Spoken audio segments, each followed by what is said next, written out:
Hola chicos, ¿qué tal? Buenos días. Vamos a continuar con el estudio del módulo de aprendizaje. En esta ocasión vamos a ver lo que son las reglas de formulación. Estamos viendo lo que es la nomenclatura inorgánica. La nomenclatura no es más que un conjunto de reglas y fórmulas que se utilizan para nombrar los compuestos, específicamente inorgánicos. La IUPAC es la máxima entidad encargada de formular o proponer estas reglas. Entonces, las siglas de la IUPAC es la Unión Internacional de la Química Pura y Aplicada. IUPAC son siglas en inglés. Así que vamos a ver cuáles son esas reglas que nosotros debemos aplicar y respetar para de esa manera nombrar compuestos inorgánicos. La nomenclatura es como el lenguaje que nosotros utilizamos para darle nombre y que a través de una fórmula de un compuesto nosotros podemos identificarlo. Ajá. Estas reglas son las siguientes. Dice que cuando nosotros tenemos una fórmula química, esta es la representación de los elementos que están presentes en una sustancia, ¿verdad? Como las proporciones en que se encuentran.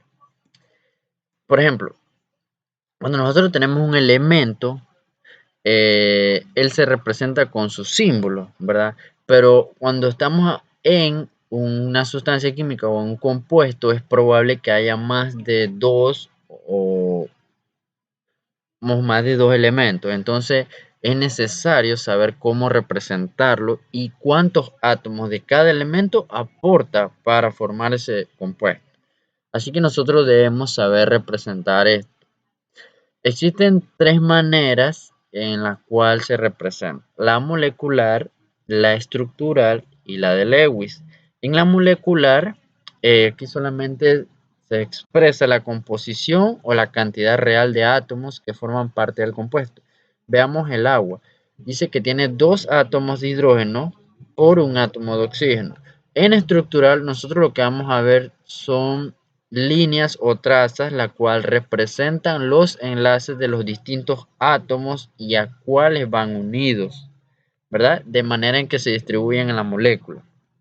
Y en la de Lewis es una estructura en donde se representan los electrones de valencia de un átomo o molécula que son los responsables de formar parte en la formación del enlace químico. O cuántos pares de electrones no enlazantes tiene un determinado elemento, en este caso el oxígeno. Así que cuando estamos acá estudiando lo que es la nomenclatura inorgánica, lo que nos interesa es esta representación, la molecular, la fórmula molecular, porque a través de ella es que nosotros podemos nombrar un compuesto, a través de esta representación, donde vemos el número total de átomos de cada elemento que forman parte de un dicho o determinado compuesto. Entonces, la primera fórmula dice lo siguiente, que para escribir la fórmula de un compuesto formado por dos elementos, aquí hay algo clave y que nosotros debemos resaltar, lo voy a hacer, y es que cuando un átomo está formado por, miren lo que pasa aquí, por dos elementos se llama binario, pero cuando está formado, digamos, por tres elementos, miren cómo se llama, ternario. Así que eso es algo que nosotros debemos tener muy claro, porque nos va a servir más adelante. Y es que cuando un compuesto está formado por dos elementos solamente, no importa el número, pero que sean dos distintos, se va a llamar un compuesto binario. Pero cuando son tres, va a ser ternario. Ok, lo primero que se hace es escribir el componente positivo. Recuerden que el positivo es el elemento con número de oxidación positivo, producto de que éste ha perdido electrones. Luego el negativo, que es el elemento con número de oxidación negativo, o el anión.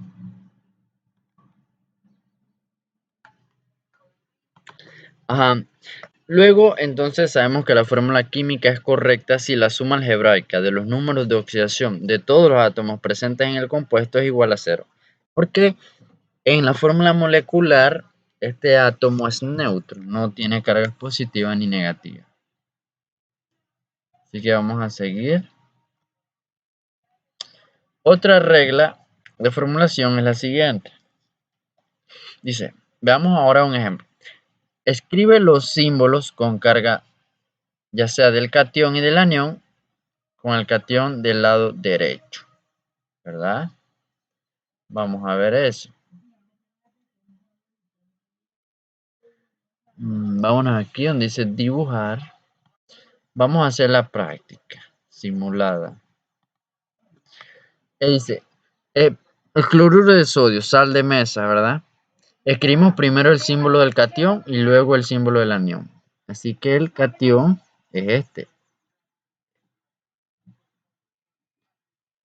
¿verdad? Y este es el anión. Listo, ya tenemos. Vamos a ver cuál es el siguiente paso.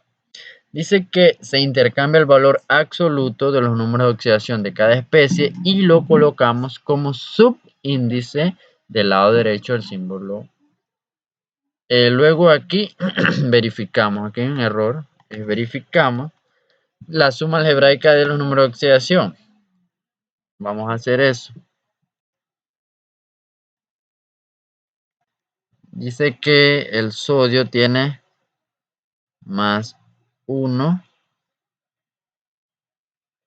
y el cloro, no sé qué pasa, que no puedo escribir muy bien. El cloro tiene menos 1, ¿verdad? Entonces mire lo que va a pasar. Este menos 1 va a pasar aquí y este más 1 va a pasar acá abajo. Entonces, para que eso dé, porque ahí dice que lo coloca en el subíndice, decir la regla anterior. Entonces, luego que hacemos eso, debería quedar de la siguiente manera. Cloruro de sodio. Ahora no se coloca el 1, debería quedar de la siguiente manera, pero no lo hacemos, ¿verdad? Aquí un 1 y aquí un 1. Porque se sobreentiende que si no se coloca es 1. Pero de esa manera es lo que se hace. Verificamos que la suma algebraica de los números de oxidación, al ser ambos 1, no habrá subíndice y obtenemos la fórmula química del compuesto que es cloruro de sodio. Así que esta es la fórmula química del compuesto cloruro de sodio. Veamos otra regla. Dice que si el compuesto contiene un ion poliatómico, ya vimos cuáles son los iones poliatómicos y deben de aprendérselo. Entonces debemos encerrarlo entre paréntesis antes de escribir el subíndice si este es mayor a 1. El fosfato de calcio. Sigamos la regla. Recordemos que la regla nos dice que primero se coloca el catión, en este caso sería el calcio, y el fosfato tiene la siguiente fórmula.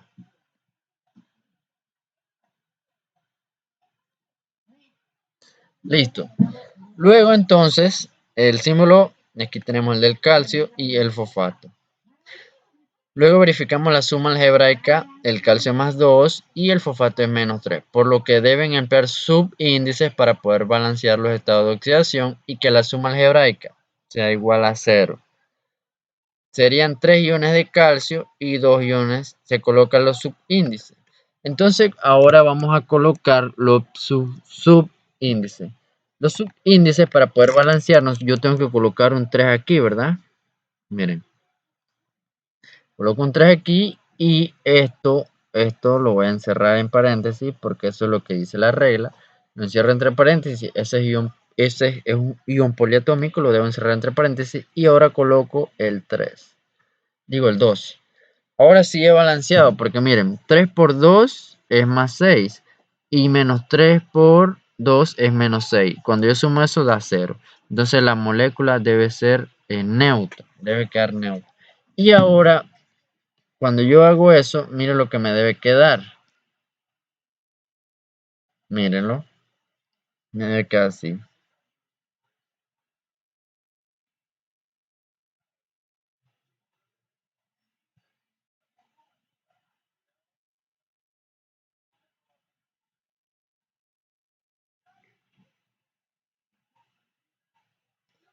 Aquí van dos. Ay, lástima que no puedo escribirlo. Así debe quedar. Así de esa manera se escribe el fosfato. Y eso es la fórmula química del compuesto fosfato de calcio. ¿Vieron? Dice que debemos simplificar los subíndices si es posible, pero en el ion peróxido no debes efectuar esta operación. Ahora vamos a realizar una pequeña práctica. Dice que vamos a completar el cuadro con la información requerida observando los ejemplos. Primero tenemos que colocar el tipo compuesto. Ya sabemos que esto es un binario, esto es un... ¿Por qué? Porque es cloruro de sodio, este es fosfato de calcio, un ternario, bromuro de litio. Vamos ahora aquí a colocar eso. Voy a colocarlo en rojo. Entonces, bromuro de litio solo tiene dos, entonces sería un compuesto binario. El carbonato de calcio es un ternario. ¿Por qué sé que es ternario? Porque, ¿cómo les explico? Porque es un ion poliatómico. Y recuerden que los iones poliatómicos tienen más de dos elementos. Así que el catión más el ion poliatómico obviamente va a ser un ternario. Ternario, sulfato de cobre,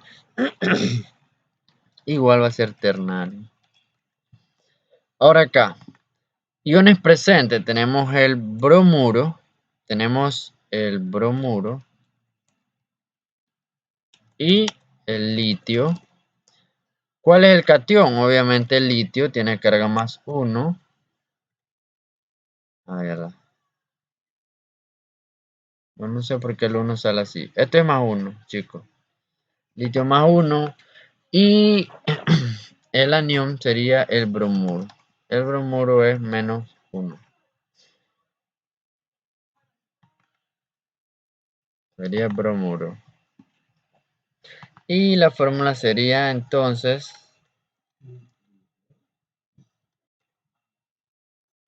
bromuro de litio.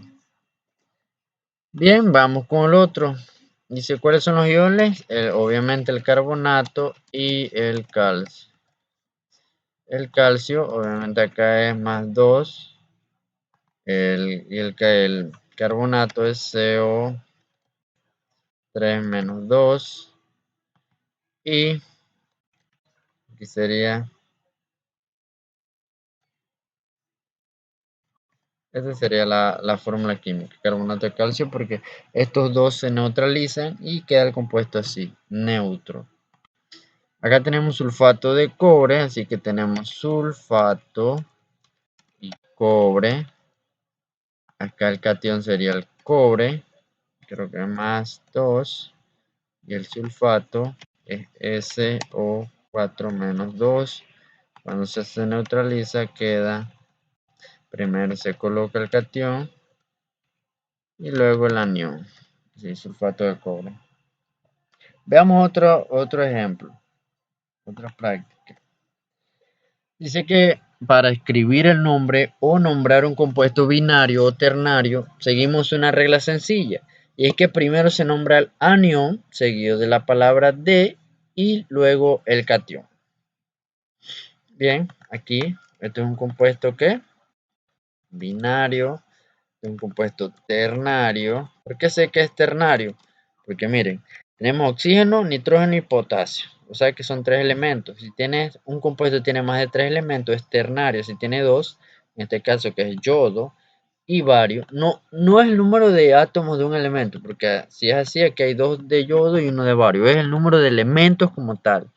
Por ejemplo, este es ternario porque tiene oxígeno, fósforo y calcio. Este es binario porque tiene cloro y sodio. Así que este va a ser igualmente ternario, ¿verdad? Bien, ¿cuáles son los iones? En este caso sería yodo y bario. El catión siempre son los que están en la izquierda de la tabla periódica, en los grupos 1A y 2A, por lo general, o los metales de transición. El grupo B, entonces aquí sería el bario, que está en el grupo 2 de la tabla periódica. Acá sería el yodo. Y entonces para nombrarlo sería, aplicando esta regla, dice que primero se nombra el anión. Así que sería yoduro. Recuerden que para nombrar los gases nobles se utiliza la palabra uro cuando son los aniones. ¿Se recuerdan de esa regla? Ya la vimos. Entonces sería yoduro de ¿qué? Del catión, que es bario. Yoduro de bario. Ajá, vamos a ver este. Los iones presentes serían nitrito, eso está en la tabla. En la tabla de iones poliatómicos vas a encontrar este que es nitrito. Así que tenemos nitrito y potasio. Acá el catión sería el que tiene carga positiva y está en los grupos 1 o 2A de la tabla periódica. Entonces sería el potasio. Sería potasio que es más 1. Y el nitrito, ¿verdad? El nitrito sería NO2 menos 1. Como estos dos se neutralizan, la molécula queda neutra, que es esta, ¿verdad? La fórmula química. Entonces empezaríamos a nombrar el anión. El anión es nitrito de y luego del catión. El catión se llama potasio. Listo. Vamos con este último. Los iones presentes serían sulfato y cobre. Cubre, pues, y cobre. El catión es el de la carga positiva, un metal, ¿verdad? De transición. Sulfato de cobre. Y el anión sería sulfato, que es SO4 menos 2. Esta tabla de iones poliatómicos yo se las facilité. Y el nombre, primero nombramos el compuesto con carga negativa o el anión, que sería sulfato, ¿verdad? ¿Por qué es el sulfato? Porque miren, aquí está, vea, esto es un anión, es un ion poliatómico, recuérdense. Entonces sería sulfato de y el catión es el de la carga positiva. Aquí el catión, entonces el catión es cobre. Entonces sería sulfato de cobre. Ya de esa manera, entonces nosotros podemos empezar a nombrar compuestos inorgánicos respetando estas reglas de que el número de oxidación del catión y el anión se deben equilibrar o balancear para que el compuesto quede expresado con una carga neutra. En la fórmula química tiene que estar de esa manera. Así que en algunos casos, cuando no sea posible estos no se neutralicen, como el caso de los que tienen más 1 y menos 1, o más 2 y menos 2, miren, es necesario entonces agregar subíndices para poder balancear esos estados de oxidación, como es el caso acá del fosfato de calcio. Así que saben, chicos, practiquen, resuelvan todos los problemas que estén por ahí, no dejen todo para último y nos vemos la siguiente clase. Que tengan un excelente día.